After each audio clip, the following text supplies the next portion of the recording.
Artinya sesungguhnya orang Jawa Barat sudah sejak lama hidup toleran dan tidak ada problem tentang agama.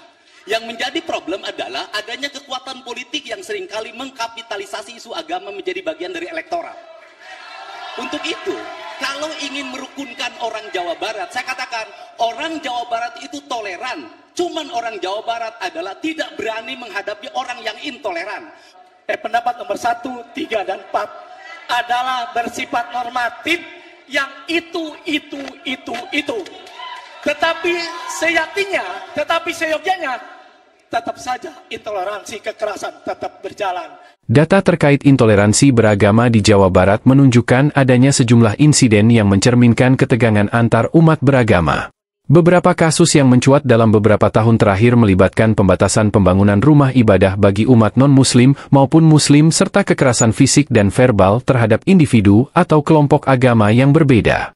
Pada tahun 2020, misalnya, terjadi beberapa aksi penolakan terhadap pendirian gereja di sejumlah daerah di Jawa Barat, seperti di Depok dan Bekasi serta rumah ibadah lainnya di berbagai daerah.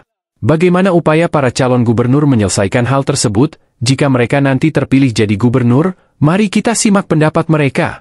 Baik, masih tersegel subtema toleransi beragama. Masih terjaga kerahasiaannya. CRCS UGM, The Wahid Foundation, Setara Institut, dan Kementerian Agama Republik Indonesia menempatkan Provinsi Jawa Barat beberapa tahun terakhir ini sebagai provinsi dengan tingkat intoleransi dan pelanggaran hak kebebasan beragama dan beribadah yang cukup tinggi. Pertanyaannya, apa yang akan Anda lakukan untuk mengatasi hal tersebut? Waktu Anda menjawab 2 menit dimulai dari Anda mulai berbicara. Ada nilai yang hilang dari sejarah pembentukan bangsa dan negara. Bung Karno dalam founding father bangsa yang keragaman saat itu mengikhlaskan dirinya bersama-sama mengedepankan kepentingan yang lebih besar. Dasar negara adalah Pancasila dengan merangkum keragaman yang ada. Nilai ini 79 tahun yang lalu ditetapkan oleh founding father bangsa. Nilai itu sekarang tentu menjadi pudar. Maka tentu kalau JJ Rona jadi bupati, kita melakukan konsep. Kalau JJ dan Rona jadi gubernur, akan mendapatkan konsep pelita, program edukasi lintas agama. Hadirin sekalian, konflik intoleransi sesungguhnya dipicu oleh kecurigaan masing-masing pihak.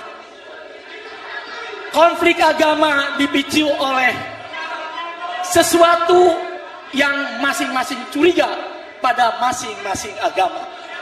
Kalau menempatkan kepercayaan, kalau menempatkan saling menghargai dan kehormatan, pasti toleransi itu tidak akan terjadi, hadirin sekalian. Hadirin sekalian, kalau FKUB sekarang ada di kabupaten, itu adalah yang bersifat elitis. Maka kalau JJ Ronald mendapat mandat, FKUB berada di tingkat yang paling bawah, terutama yang keragamannya begitu sangat majemuk. Itu yang akan kita lakukan, dan tentu bupati, gubernur, pemimpin tingkatannya hadir untuk memfasilitasi, mendorong itu. Karena itu adalah sesuatu yang penting, sesuatu yang sangat fundamental bagi kehidupan berbangsa dan bernegara. Baik, terima kasih. Sekali lagi kami ingatkan kepada para pendukung untuk tetap menjaga ketenangan. Karena kalau sampai tidak tenang, pasangan calon Anda tidak mendengar dengan jelas, maka akan merugikan pasangan calon gubernur dan calon wakil gubernur yang Anda dukung. Terima kasih atas kerjasamanya. Baik, selanjutnya kami persilahkan kepada calon gubernur nomor urut 1, Bapak Acep Adang, untuk menanggapi dalam waktu 1 menit, waktu dimulai dari saat Anda berbicara.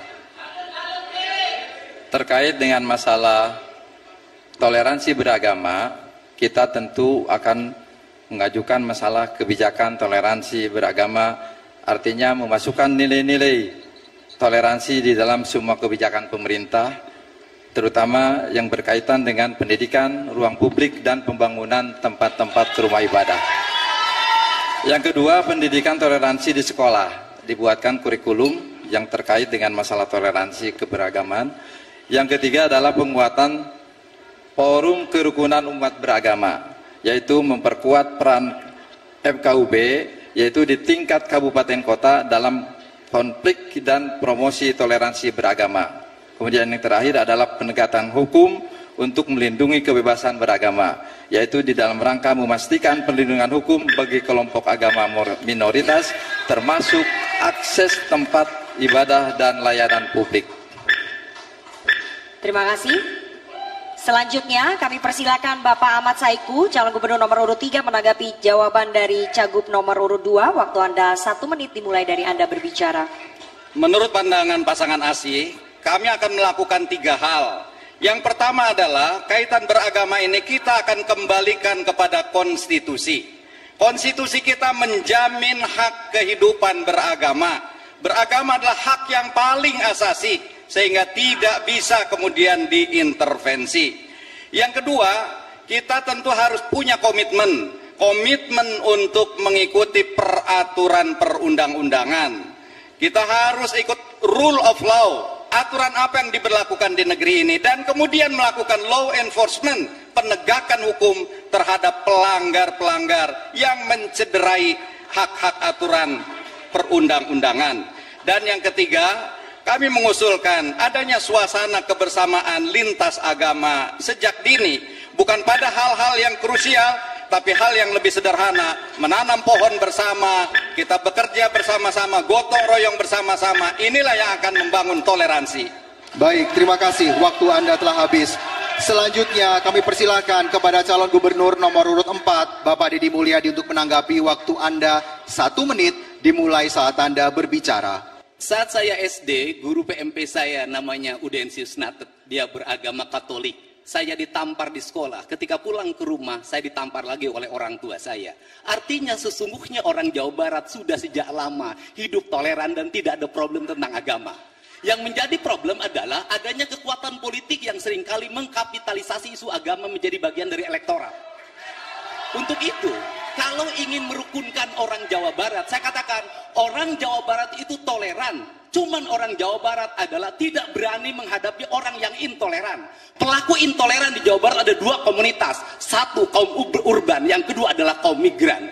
Kalau seperti itu diperlukan political will adalah pemerintah provinsi tidak boleh takut terhadap kaum intoleran, berpegang teguh pada peraturan perundang-undangan, dan yang paling utama adalah jangan sekali-kali mengkapitalisasi itu agama untuk kepentingan politik. Ini yang menjadi problem kita.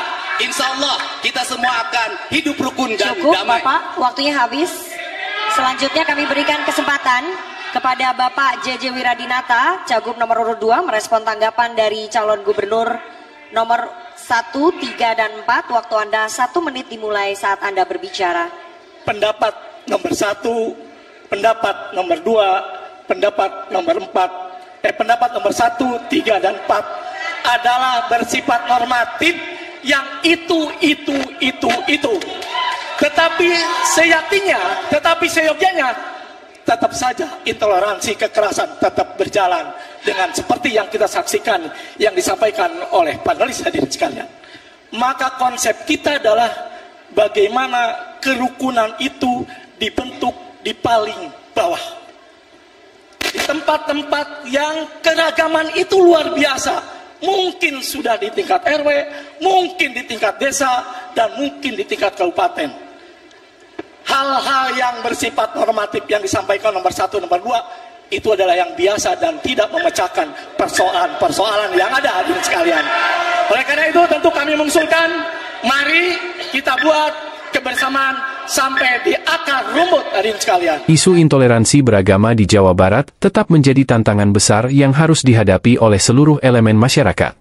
Meskipun beberapa upaya telah dilakukan untuk meningkatkan toleransi, masih banyak pekerjaan yang harus diselesaikan, terutama dalam hal membangun pemahaman yang lebih baik tentang keberagaman agama dan budaya. Kolaborasi antara pemerintah, masyarakat sipil, dan kelompok agama menjadi kunci untuk menciptakan harmoni sosial yang lebih kuat di provinsi ini.